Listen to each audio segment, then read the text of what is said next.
আসসালামু আলাইকুম রহমতুল্লাহি বারাকাতুহু। দেশ ও প্রবাসী ভাই কেমন আছেন? আলহামদুলিল্লাহ, আমিও ভালো আছি। তো আমি আজকে একটি কথা বলবো, সেটা নিয়ে অনেকে আমার কথা রাগ করতে পারেন, কিন্তু রাগ করিয়েন না, ঠিক আছে? কথা এটা বলতেছি সবারকে সাবধান করে দিই, কারণ বর্তমানে সৌদি আরবের অবস্থা অনেক খারাপ। বেশিরভাগ মানুষকে ধরে নিয়ে পাঠা দিতেছে একবারে, ঠিক আছে? আসেন তো, আপনারা মনে করেন কি বিদেশে গেলেই ডলার আর ডলার, কিন্তু আমরা যদি আপনাদেরকে বলি যে আসার দরকার নাই, আর কয়দিন পরে আসো, আপনারা তো আমাদেরকে ভুল বোঝেন। তো অতএব ভুল বোঝাবুঝির কারণ নাই। যদি আপনি কাজ জানা থাকেন তাহলে আপনার পক্ষে প্লাস পয়েন্ট আছে, কারণ যে কাজ জানে তার একভাবে না একভাবে একটা ব্যবস্থা হয়ে যায়। আর কাজ যদি না জানা থাকে, ওই লোকের দুঃখের শেষ নাই। ওই গতকালকে বাথায় গেছিলাম, এখানেই একটা বাংলাদেশি মার্কেট আছে। এখানে সৌদি আরব যারা থাকেন তারা আবার এটা চিনেন। বাজারে বাজার করতে যায় দেখি রাস্তার পাশে কিছু লোক আমাদের দেশের ওইখানে বসে রয়েছে, কেউ শুয়ে রয়েছে। জিজ্ঞেস করলেন যে ভাই আপনাদের কি সমস্যা?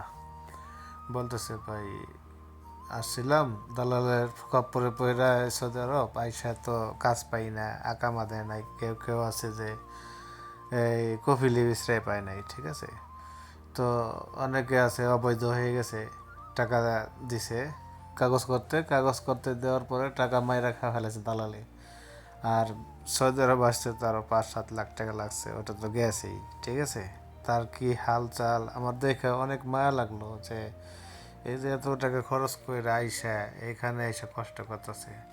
এই লোকগুলোকে দেখলে মনে হয় বাংলাদেশে অনেক আরামপ্রিয় লোক ছিল। তারা মোটর সাইকেল নিয়ে ঘুরছে, কেউ বাপের হোটেলে খাইছে, মার হোটেলে যা ঘুমাইছে, ঠিক আছে? তো জিজ্ঞেস করলাম যে ভাই আপনি কোনো কাজ জানেন না? খাকি ভাই হাতের কাজ তো শিখে নাই, এই কারণে তো কোনোখানে কাজ পাইতেছে না। যেখানে যাই জিজ্ঞাসা করে কাজ জানা আছে, তখন না বলে তখন ওই যে কাজ দেয় না, ঠিক আছে? আর বর্তমানে এখন এমনই অবস্থা হয়েছে যে কাজ জানার লোকেরই কাজ নাই, আর না জানলে কি করার আছে? যে কাজ জানে সৌদি আরবে তার মূল্য আছে, আর না জানলে তার কপালে দুঃখ ছাড়া আর কিছু নাই।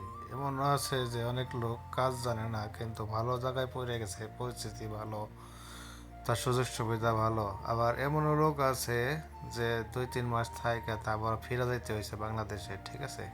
এটা একটা লটারি, ভাগ্য খেলা। তো ভালো থাকবেন। আমার কথায় অনেকে মন খারাপ করবেন, কেউ ভালো থাকবেন, কেউ খুশি হবেন, কেউ কাঁদবেন, ঠিক আছে? এখন এগুলি ভাইবা লাভ নাই। তো আমি আপনাদেরকে এটা একটু বোঝাইতে চাইলাম যে যেখানে যান কাগজপত্র জমা দেন, আগে টাকা পয়সা দেওয়ার আগে ভালো মতো বুঝা শুই না তারপর দিন, ঠিক আছে?